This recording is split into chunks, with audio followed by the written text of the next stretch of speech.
Hello, my friends, and welcome back.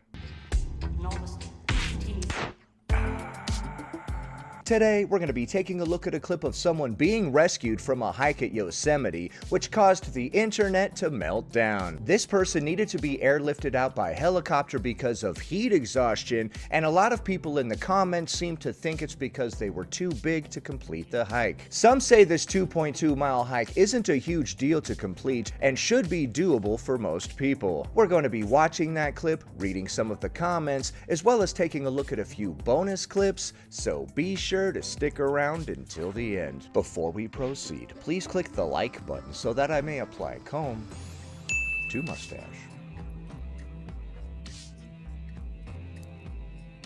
Hi, I'm Chelsea. This is me before hiking the Mist Trail in Yosemite.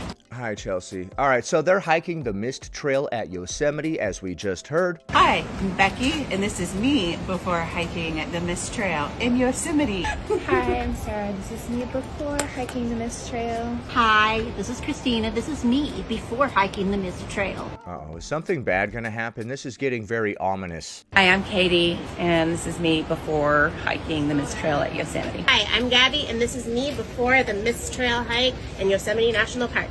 I'm Jamie, and this is me before hiking the Mist Trail. Wow, this is quite the hiking group. How many people are going with you? Hi, I'm Cass, and I feel terrific. This is me before the trail. Oh, I'm Phil. This is me before the Mist Trail. Phil doesn't seem too excited. Hold on. Oh, I'm Phil. This is me before the Mist Trail. Hi, I'm Don't be too excited there, Phil. Grace, and this is me hiking a trail. Before I hike a trail. Phil made it to Clark's Point and is stressed the F out. Grace had heat exhaustion and Phil had to call search and rescue. Okay, we couldn't just take a break for a little bit or... And I'm not trying to downplay anybody having some sort of medical emergency, not at all. What, they put the space blanket on her? How is that gonna help cool her off? Now she's being airlifted out. Grace hiked to Clark's Point before she had to be airlifted out for signs of heat stroke. Oh my goodness, she had to be airlifted out. She's just dangling from the bottom of this helicopter. Oh my God, what the heck? You got it, Grace! You got it, Grace! Oh my God. Okay, so Grace got heat exhaustion and then had to straight up be airlifted out by helicopter. That is wild. I thought those people that worked for the park that came to help her were gonna give her some ice packs to put on her head or something. They wrapped her in the space blanket. Apparently the space blanket didn't help and she had to be straight up airlifted out. Oh my gosh, this is crazy. It's crazy. I'm never gonna stop saying that now. Okay, that was a very wild rescue.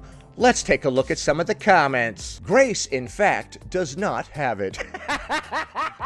Because she was like, you got this, Grace. She had it. She got lifted away by that helicopter just fine. This comment says, a helicopter is the same way they transport injured cattle. This person says the Happy Isles Nature Center to Clark Point is 2.2 miles and typically takes 45 to 60 minutes according to Google. Laughing face. Okay. One thing I would like to say though is that they were on the Mist Trail. So there is just mist on you the whole time, which on a hot day is going to make it muggier than hell. You guys know how it's way hotter when it's humid than when it's dry? I can see that actually being the issue here. It's just so freaking muggy that we can't sweat and we can't cool off.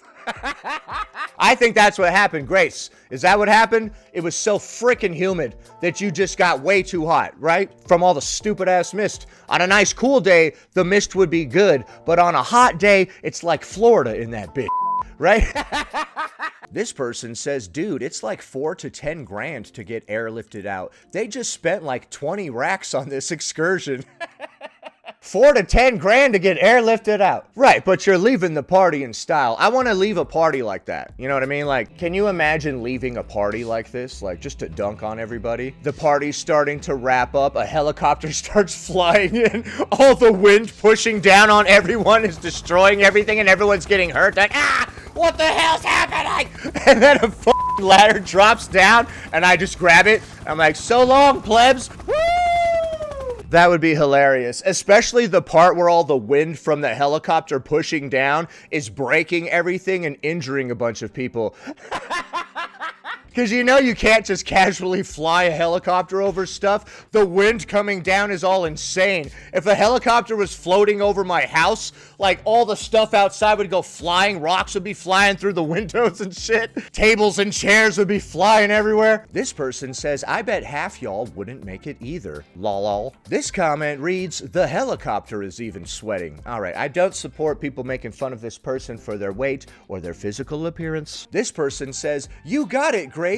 Obviously, she didn't. This person says, laughing face times 6, the Disney adults should stay at home where they belong. Here's a supportive comment. At least they're out there trying to. Can't make fun of them when 95% of people won't even try this. Well, I mean, it is good that she was getting out there. Or whatever. Great job getting out there. But, I don't know. I think it's wild that an entire helicopter was deployed to airlift her out. I can't believe that the heat exhaustion couldn't have been handled with like some ice packs and like wheeling her down the stairs in some sort of cart or something. I don't know. I guess they don't have such a cart. They actually make carts that can go up and down stairs to transport disabled people and various things up and down stairs, I believe. They should get some of those at Yosemite because it would probably be a hell of a lot cheaper to deploy the thing that goes up and down the stairs than the helicopter. Although maybe they just like busting out the helicopter, you know? The helicopter pilot is like sitting in the back room waiting. He's like, oh, finally, he gets the call. Finally, I get to do something. This person says, moral of the story, know your limits. Yeah, I mean, I would say it's definitely good to not have to get yourself rescued from a situation like this. I would prefer to avoid that, personally. This person says, that airlift is 10K. Oh my God. Oh my God. This person says, oh, she's got it all right. This comment reads, at least they tried. Yeah, that's good. This comment reads, people that struggle at Walmart should not be hiking. I applaud physical activity, but I do not applaud the blatant lack of self-awareness. This comment says, you could tell Phil knew exactly how this day was gonna go. I feel the same way. When they showed Phil in the beginning, he was like, here's me before we go. Hike the mist trail. He seemed defeated already. Phil must have been having premonitions or something. It's like, something is going to go horribly wrong. This person says the fact that one of them yelled out at the end of the video, you got it, Grace, just goes to show they are truly part of the participation trophy crowd. That was a little odd, like, you got it, Grace, as she's just holding on to the thing being airlifted out. Does there come a point when we're being, like, too encouraging, maybe? Or we're just encouraging anything and everything? Yeah, you got this! Yeah, like, just for everything, even stuff that sucks. When we are just constantly encouraging to each other, it's not even valid anymore, right? Like, if you just say this to everybody because you think you're helping them, it's not even valid. All of these various compliments and stuff don't even mean anything. Here's another person that says Grace, in fact, did not have it. Well, she had it at the end when she was hanging from the helicopter. That's when they told her, you got this. And that's when she did, indeed, got this. This comment reads, so they made it 3 kilometers maybe and had to be airlifted out of a trail my daughter can do with sandals, a ½ liter of water, and a Snacko while clutching her Cinderella doll the whole way. There's way too much European in this comment. 3 kilometers? A ½ liter of water? Get out. Get the hell out! I'm just kidding. Gun Truck Paul says, for those not knowing about this particular trail, the Mist Trail in Yosemite National Park is generally considered strenuous or hard, but it is popular and accessible to hikers in decent physical condition. The trail is a 3 to 7 mile round-trip climb, depending on if you go to Vernal or Nevada Fall, that rises 1,000 to 2,000 feet in elevation, primarily via steep, uneven granite steps that are often wet and slippery from waterfall spray. I saw another video of people walking up that. It was just some regular steps, like rock steps. They were a little slippery from all the mist and stuff, but it was just regular steps. This person responds to that by saying, not even that intense. Like, that sounds reasonably difficult, but something most decently fit people could do in an afternoon. That one person had a good point about taking their kid with them on hikes and stuff. I've personally taken my 5-year-old on several hikes that were several miles long. I take her for bicycle rides all the time where we ride for several miles. I'm not trying to shame this person, but it is very wild to need to be lifted out by a helicopter. I can't believe those people that came to help her didn't just bring some cold water, some ice packs, a fan, like something, I don't know, and just help her walk back down the steps or something. I thought the helicopter was a little much, you know, maybe, I don't know. This person says literally one of the easiest, most predictable trails in the entire Yosemite Valley. Complete waste of resources. This person says send her the helicopter bill. Oh, they will. They are absolutely going to send her that helicopter bill, and she is going to lose it. She's really going to have a heat stroke when she sees that bill. They're going to have to come pick her up again. Honestly, 10 grand for the helicopter ride. Just leave me there to die, you know? I can't afford this. Just leave me here, man. The helicopter shows up, and I'm like, wait, how much is this going to be? And they're like, these are usually like 10 grand. Just keep going. Just keep going, I'll be all right. Don't worry about me, just go, I can't afford that. Now we're gonna be taking a look at a bonus clip. All right, unfortunately this has copyrighted music. It's playing Michael Jackson's Beat It. Unfortunately for you, I will have to sing it now. 5 horrors I overcame as a fat hiker. The horror.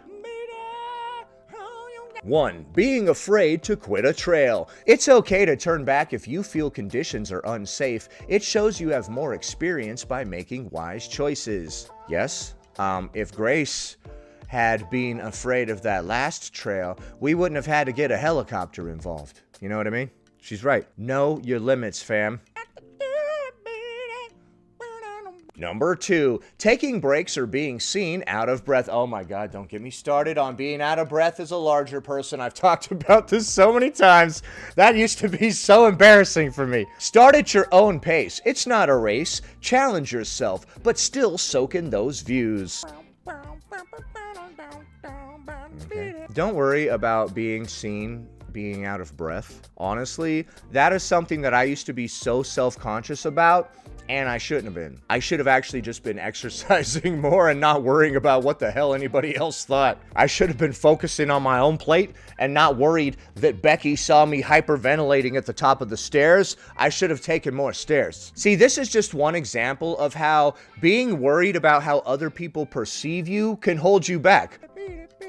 Number 3, being the last car in the parking lot. It's okay if you start late and you're the last return. Just check parking lot closures because you don't want to be left stranded. Yeah, make sure you don't get locked in there.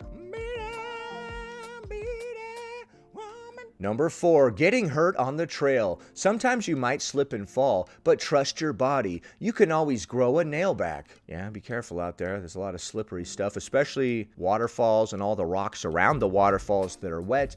They will be slippery. Also, the green mossy parts of the rocks are very, very slippery. So watch out for that. Oh, she just busted her ass. Are you okay? A broken nail bleeds? What the heck? That's like a real injury. I always thought people were being dramatic when they said they broke a nail and were acting like it was a big thing. This is actually bleeding. Number 5, going natural. Being seen as disheveled, dirty, or even without makeup can be a struggle as a fat person. Instead, you will retain memories of sunsets and waterfalls over how sweaty you looked. I agree. Don't worry about being seen without your makeup and being sweaty and dirty and all of this stuff that comes along with doing physical activity. Who cares if somebody is judging you for that? Yeah, I look like a motherfucker that's been hiking. What of it? It would be wild to wear a full face of makeup to go hiking, man. Some people do, though. Some people wear a full-on face of makeup to do literally anything. Not that there's anything wrong with that. You're all super beautiful. I love and accept all of you just the way you are. Just the way you are. Shit's getting creepy. You can easily beat the BS. Okay, and then we shake it on out a little bit. Okay. Be undefeated. Okay, I will. Alright, so those were some good plus-size hiking tips. I think I will be undefeated. You're right, I should do that. It's just that easy. Now we're going to be taking a look at a bonus post. Radical shit I believe as a fat, outdoorsy person. Gear should fit everybody because the outdoors isn't only for people in small sizes. Actually, it's gear should fit everybody. When there's a space between every and body, then you have to pronounce it like J-Bay back in the day. Everybody. Okay, and there she is posing on a log. I would love to see this as I'm walking by hiking this trail. I'm hiking the trail. I come across this woman laying on a log posing for this photo next to her bicycle. I'm like, what's going on out here? Don't mind me, just laying on a log. Okay. The outdoors is political. Please, God, no. Access, safety, and belonging are shaped by race, class, size, gender, and ability, and we shouldn't leave anyone behind. Everybody is free to go outside if they want. I don't think the outdoors are political. I think that's a very bizarre take. Out of all the things to try to make political, the outdoors we're doing now. I think anybody can go outside and engage in whatever type of outdoor activity they would like, and I also don't think there's anything political about going outside. Taking up space on the trail, on the water, or in a tent is an act of reclamation. Well, what are we reclaiming? And reclaiming from who? Somebody took away our ability to be on the trail, on the water, or in a tent, and we need to reclaim it? Or what? I don't understand. It's very bizarre to frame things this way. Like, we're not just going for a hike, we're taking up space on the trail. It's an act of reclamation. Why are we trying to act like we're a revolutionary fighting in a war just because we're going for a hike? We're really trying to put a very bizarre spin on this hike. Instead of just going for a lovely nature hike, it seems all aggressive. We're taking up space on the trail. We're reclaiming what is ours. You're putting this very bizarre spin on a nice, relaxing hike. Can we stop fighting the revolution for 5 minutes and just enjoy this beautiful view? Bestie, like, I don't know. Must we constantly be fighting? Outdoor joy doesn't look one way. It could be climbing a mountain or having snacks at a park. Both are valid. Okay, yeah, we could go to the park and eat some snacks instead of going on a hike. If we did that, hopefully we wouldn't have to be airlifted out, you know? Hopefully the helicopter pilot could have that day off. What other radical beliefs do you have about being fat and outdoorsy? Leave them in the comments. Alright, I guess we're gonna have to read a couple of the comments now. This person says, wearing what makes me most comfortable matters more than the possible and very palpable discomfort of others. Okay. My body is unconditionally valid, and other people's discomfort with my body is about them and their fears, and often how they've hurt themselves trying not to look like me. That's about them.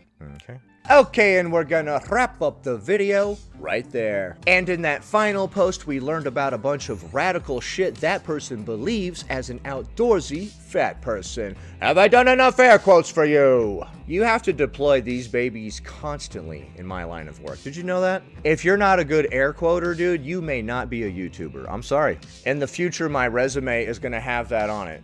Is good at air quotes. And that will be in quotes. So stupid, I'm sorry.